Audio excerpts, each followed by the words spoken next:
का स्वागत है आपके अपने YouTube channel smart study classes पे।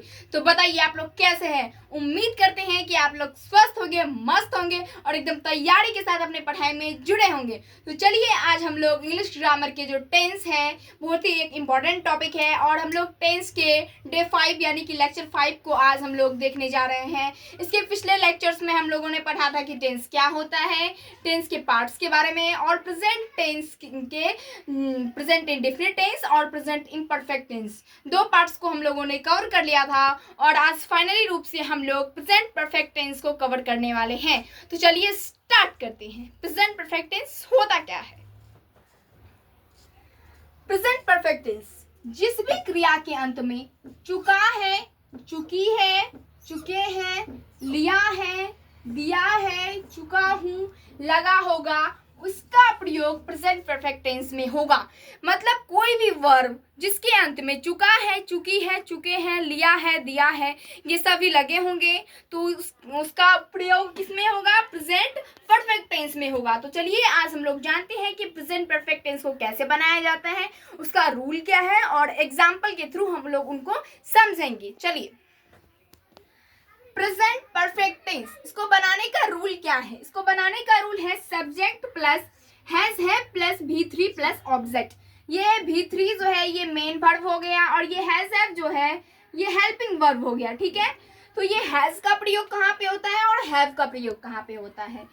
ऑलमोस्ट मोस्टली जो है वो हैज का प्रयोग जो होता है ही, सी, इट और एनी नेम के साथ होता है, यानी कि सिंगुलर पर्सन के साथ हैज का प्रयोग होता है और प्लूरल पर्सन जैसे हो गया वी, यू, दे और हाँ एक इम्पोर्टेंट पॉइंट है आई जो कि सिंगुलर पर्सन है बट इसका उपयोग होता है हैव के साथ। ओके आप लोग समझ गए किसका प्रयोग कहाँ पे होता है, सिंगुलर पर्सन के साथ हैज और प्लूरल पर्सन के साथ हम लोग हैव का प्रयोग करते हैं।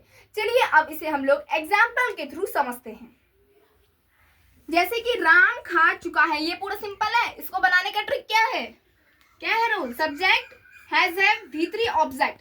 सब्जेक्ट राम, हम लोगों ने राम दे दिया, अब हैज हैव देना है। राम तो सिंगुलर पर्सन है तो सिंगुलर पर्सन के साथ हम लोगों ने पढ़ा था हैज होगा, तो राम हैज। उसके बाद V3 देना है, तो खाना एक वर्ब है, इसका V3 देंगे इटन।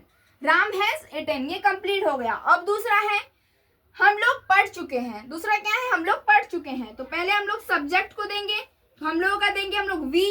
उसके बाद हम लोग देखेंगे वी तो एक प्लूरल पर्सन है, प्लूरल पर्सन के साथ हैव लगता है, हैव दे दिए। आप देखिए V3 देना है रेड। देखिए एक इंपॉर्टेंट बात कि रेड जो होता है ना इसका V3 भी रेड ही होता है जब हम इसको राइट करते, जब इसको लिखते हैं, लेकिन पढ़ने में ना इसका उदाहरण अलग तरीके से पढ़ा जाता है इस वाक्य को। जैसे कि इस वर्ड्स को पढ़ेंगे हम तो रेड रेड रेड ऐसे पढ़ेंगे, रेड रेड रेड, लेकिन लिखने में ये वर्ड सेम ही होता है। ठीक है, ये कंप्लीट हो गया। अब हम लोग निगेटिव को पढ़ेंगे। निगेटिव जैसे वे लोग नहीं सोए हैं, इसको बनाने का रूल क्या होता है, बस कुछ नहीं होता है, थोड़ा सा डिफरेंट होता है। यहाँ पे सब्जेक्ट हैज हैव के बाद यहाँ पे हम लोग नॉट लगा देंगे और V3 और ऑब्जेक्ट ये सेम है। तो चलिए हम लोग पहले सब्जेक्ट देंगे, तो सब्जेक्ट का क्या होगा, वे लोग का दे हो जाएगा। अब दे क्या है, दे प्लूरल पर्सन है तो इसके साथ हैव लगेगा, दे हैव। अब इसमें निगेटिव का बना रहे हैं, नहीं है, हैज हैव के बाद नॉट हो जाएगा। उसके बाद V3 और ऑब्जेक्ट देना है, तो वे लोग नहीं सोए हैं, सोना का V3 क्या होगा, स्लिप का V3 क्या होगा, स्लेप्ट। क्या होगा, स्लेप्ट। हो गया ये कंप्लीट। अब हम लोग इंट्रोगेटिव को देखने वाले हैं, तो इंट्रोगेटिव को बनाने का रूल क्या होता है, बहुत ही सिंपल है रूल इसका। देखिए कैसे होता है। सबसे पहले हम लोग हैज हैव दे देंगे, सबसे पहले हम लोग क्या देंगे रूल में, हैज हैव दे देंगे, फिर सब्जेक्ट दे देंगे और नॉट रहेगा तो नॉट दे देंगे, V3 और ऑब्जेक्ट दे देंगे। तो चलिए पहले हम लोग हैज हैव देंगे।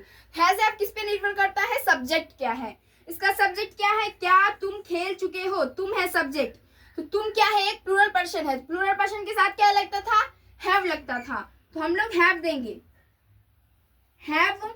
उसके बाद हम लोग हैज हैव दे दिया। अब सब्जेक्ट देना है, सब्जेक्ट में क्या है, तुम का क्या देंगे, यू देना है। उसके बाद हमें क्या देना है, नॉट है नहीं, निगेटिव का तो कोई इसमें रोल ही नहीं है। उसके बाद V3 और ऑब्जेक्ट देना है, तो खेलना, प्ले का V3 क्या होगा, प्लेड हो जाएगा। V3 और ऑब्जेक्ट तो कुछ बचा ही नहीं। हैव यू प्लेड, क्या तुम खेल चुके हो, हैव यू प्लेड, क्वेश्चन पूछा जा रहा है, इसमें क्वेश्चन मार्क हो जाएगा। Okay done. अब हम लोग WH फैमिलीज के वर्ड्स को देखेंगे।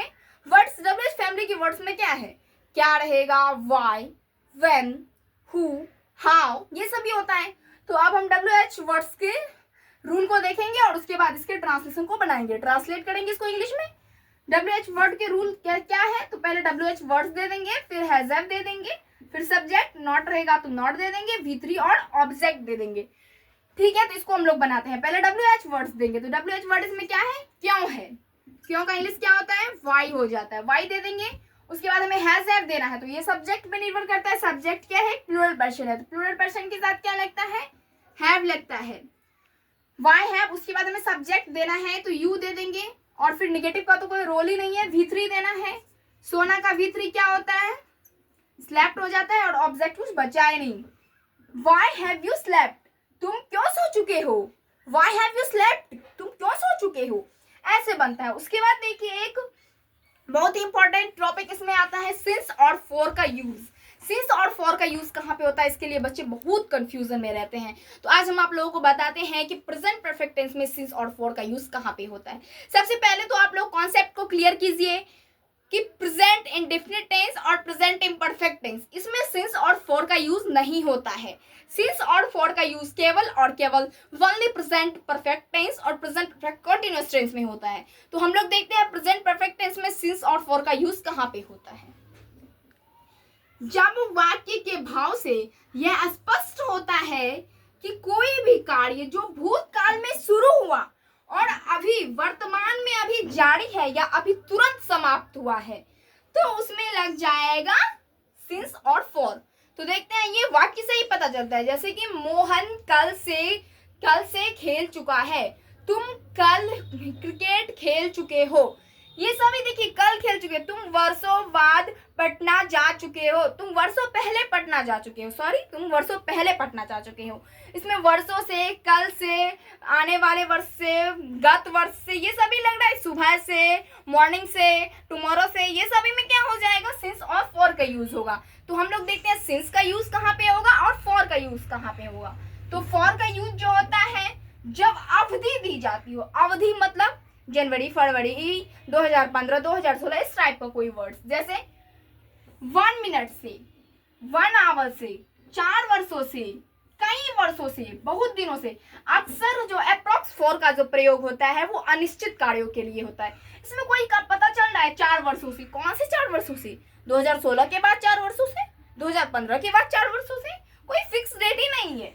कई वर्षों से, कौन से कई वर्षों से, कुछ भी फिक्स नहीं है इसमें। बहुत दिनों से, बहुत दिनों, इसका तो कोई टाइम क्राइटेरिया फिक्स नहीं है इसका ना। तो ये अनिश्चित कार्यों के लिए अक्सर अप्रॉक्स हम बात कर रहे हैं, अनिश्चित कार्यों के लिए फॉर का यूज होता है। और सिंस का जो यूज होता है ये निश्चित कार्य के लिए होता है। जैसे जब निश्चित समय शुरू होने का समय दिया जाता है तब सिंस का प्रयोग होता है। जैसे 10 बजे से, ये करेक्ट टाइम है, 10 बजे ही, सुबह से, कल से, आने वाला कल से, ये करेक्ट है। गत वर्षों से यानी कि पिछले वर्षों से, ये करेक्ट टाइम है, ये निश्चित समय बता रहा है। तो इसमें सिंस का प्रयोग होगा।